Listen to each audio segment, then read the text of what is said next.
천사여 찬송하세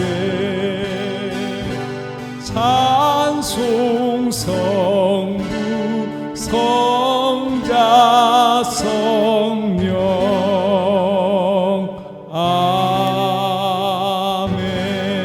아멘.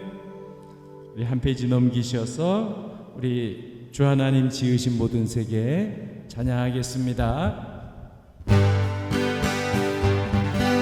주 하나님 지으신 모든 세계 내 마음속에 들여볼 때 하늘의 별 울려 퍼지는 외성 주님의 권 우주에 찬양 주님의 높고 위대하심을 내 영혼이 찬양하네 주님의 높고 위대하심을 내 영혼이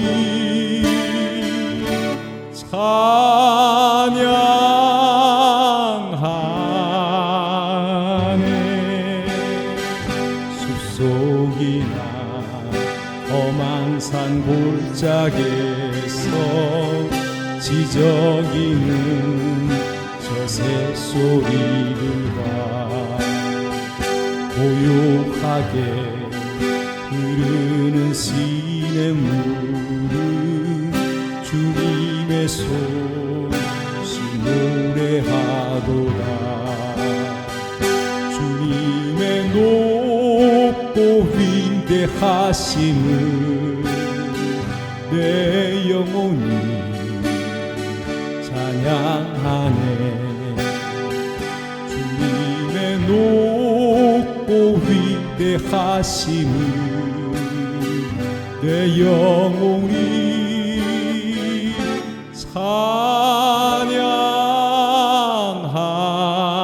찬양하네 주 하나님 독생자 아낌없이 우리를 위해 보내주셨네 십자가에 피 흘려 죽으신 주 내 모든 죄를 대속하셨네 주님의 높고 위대하심을 내 영혼이 찬양하네 주님의 높고 위대하심을 내 영혼이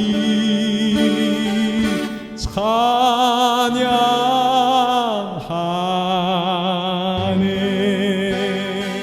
내 주 예수 세상에 다시 올 때 저 천국으로 날 인도하리 나 겸손히 엎드려 경배하며 영원히 주를 찬양하리라 주님의 높고 위대하심을 내 영혼이 찬양하네 주님의 높고 위대하심을 내 영혼이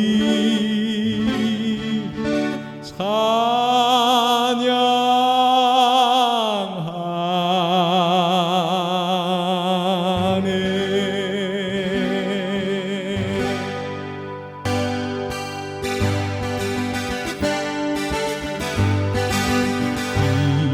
이곳에 생명샘 솟아나 눈물 골짝 지나갈 때에 거자나 열매 맺히고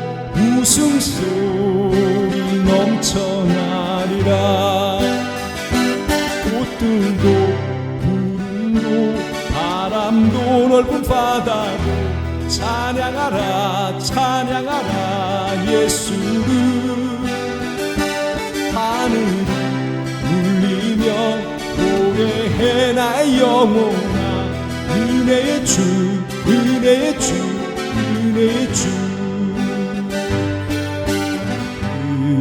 그날에 하늘이 열리고 모든 이가 보게 되리라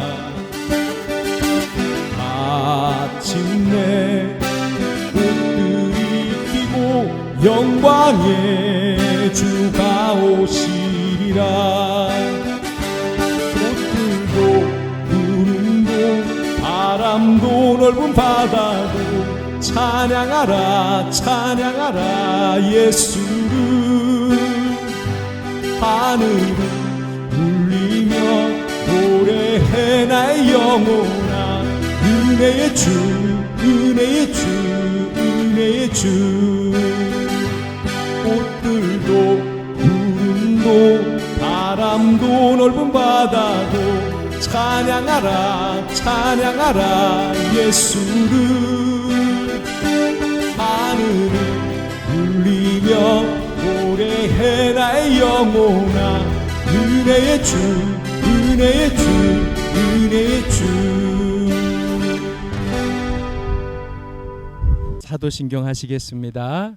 전능하사 천지를 만드신 하나님 아버지를 내가 믿사오며 그 외아들 우리 주 예수 그리스도를 믿사오니 이는 성령으로 잉태하사 동정녀 마리아에게 나시고 본디오 빌라도에게 고난을 받으사 십자가에 못 박혀 죽으시고 장사한 지 사흘 만에 죽은 자 가운데서 다시 살아나시며 하늘에 오르사 전능하신 하나님 우편에 앉아 계시다가 저희로서 산 자와 죽은 자를 심판하러 오시리라. 성령을 믿사오며 거룩한 공예와 성도가 서로 교통하는 것과 죄를 사하여 주시는 것과 몸이 다시 사는 것과 영원히 사는 것을 믿사옵나이다. 아멘. 자, 오늘 말씀 보겠습니다. 우리 파일 10페이지입니다. 말씀으로 홍해를 건넙시다. 우리 출애굽기 14장 5절에서 8절의 말씀.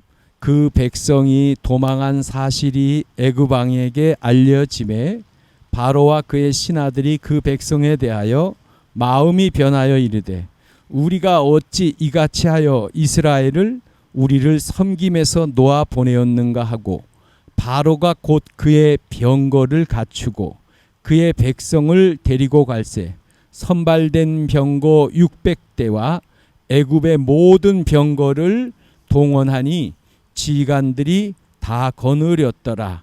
여호와께서 애굽 왕 바로의 마음을 완악하게 하셨으므로 그가 이스라엘 자손의 뒤를 따르니 이스라엘 자손이 담대히 나갔습니다. 아멘. 할렐루야. 아멘. 아멘. 자, 오늘은 우리가 말씀으로 홍해를 건넙시다 라는 제목으로 오늘 같이 말씀을 보도록 하겠습니다. 우리 먼저 우리 오늘 날씨도 좀 궂은데 주위 분들하고 인사 한번 하시죠. 안녕하세요. 날씨가 조금 춥습니다. 오늘 많이 못 나오셨는데 정말 오늘 이렇게 이 예배 드리는 것 자체가 너무너무 참 감사합니다. 자, 오늘 이 홍해를 건너는 법에 대해서 오늘 말씀을 보도록 하겠습니다. 이스라엘 백성들이 애굽에서 노예 생활을 했어요. 그런데 하나님의 은혜로 이스라엘 백성들이 몇백만이 되는 사람이 그 애굽을 나오게 되는, 탈출하게 되는 그런 말씀이에요. 그런데 이스라엘 백성들이 이 애굽에서 나오니까 이 애굽의 왕 바로는 병거 600대와 또 애굽 사람 또 마병과 군대를 보내서 이스라엘 백성들을 추격해 왔어요. 노예들이 전부 다 나가 버리면은 일할 사람이 없어지고 힘들어지잖아요. 그러니까 다시 잡아서 다시 노예 삼기 위해서 이 애굽 왕 바로는 병거 600승과 군대를 보내서 이 이스라엘 백성들을 추격해 오기 시작했어요. 그런데 여기에서 보면 애굽이라는 곳은 영적인 어둠, 즉 하나님을 믿지 않는 그런 곳이에요. 그런데 하나님을 믿지 않다가 하나님을 믿기 시작하니까 무언가가 추격해 온다라고 볼 수 있는 거예요.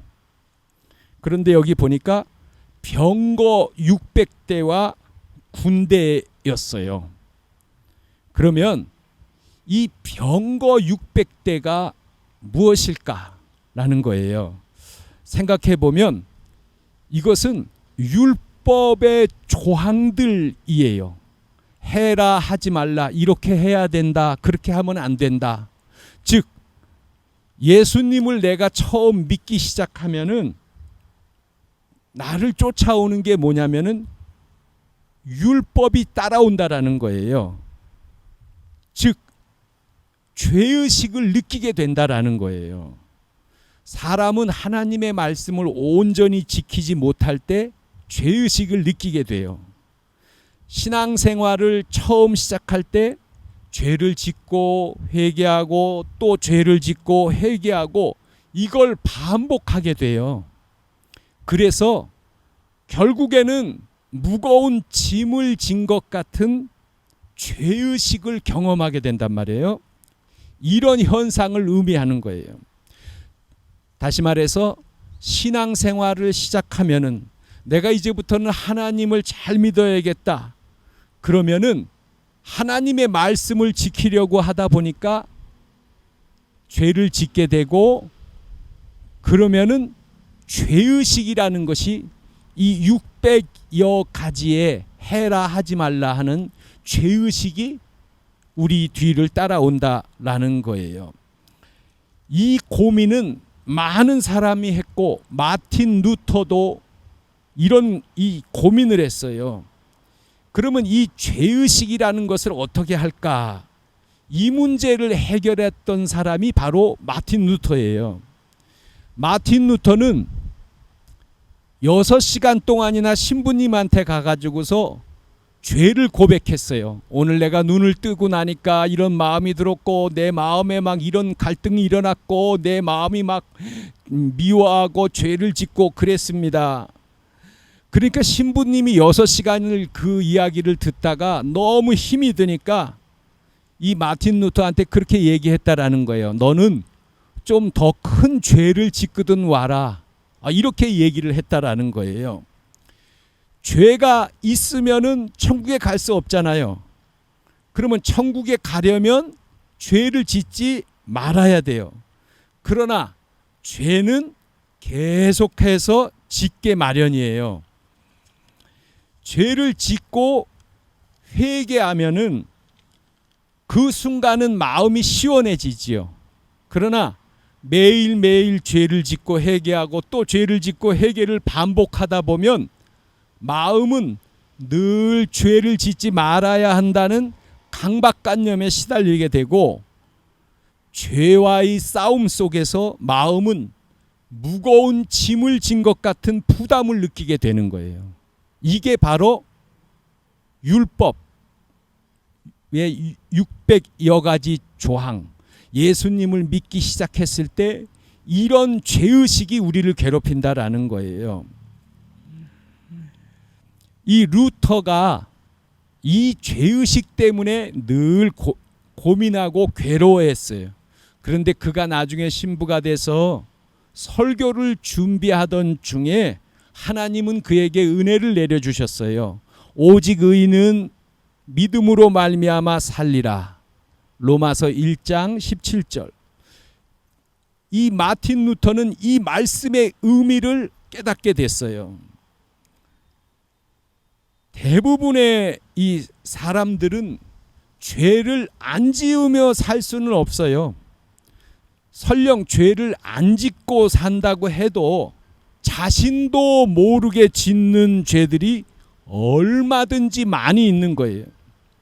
그렇다고 죄를 안 짓고 사는 게 불가능하다라고 포기해서도 안 되고, 죄 짓는 것을 쉽게 생각해도 결코 안 되는 거예요.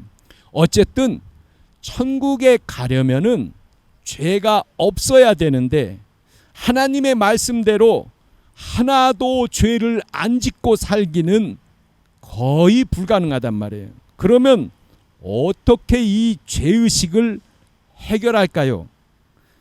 의인은 오직 믿음으로 말미암아 살리라는 말씀은, 하나님은 우리의 죄를, 우리의 믿음을 보시고 우리를 죄인이 아닌 의인이라고 하신다는 거예요.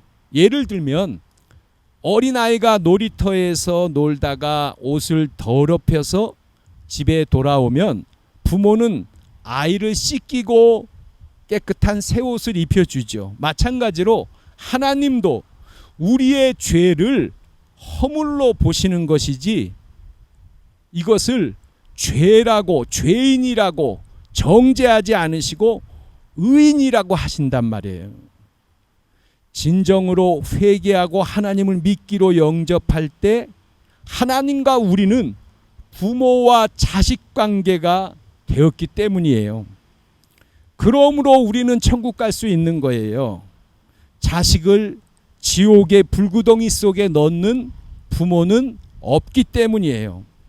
이걸 깨달을 때 마틴 루터는 여지껏 그를 괴롭히던 죄의식, 즉 애국 군대를 홍해 속으로 수장시켜 버릴 수 있었어요. 그의 평생을 괴롭히던 죄의식이 떨어져 나간 거예요. 그는 마침내 홍해를 건넜어요.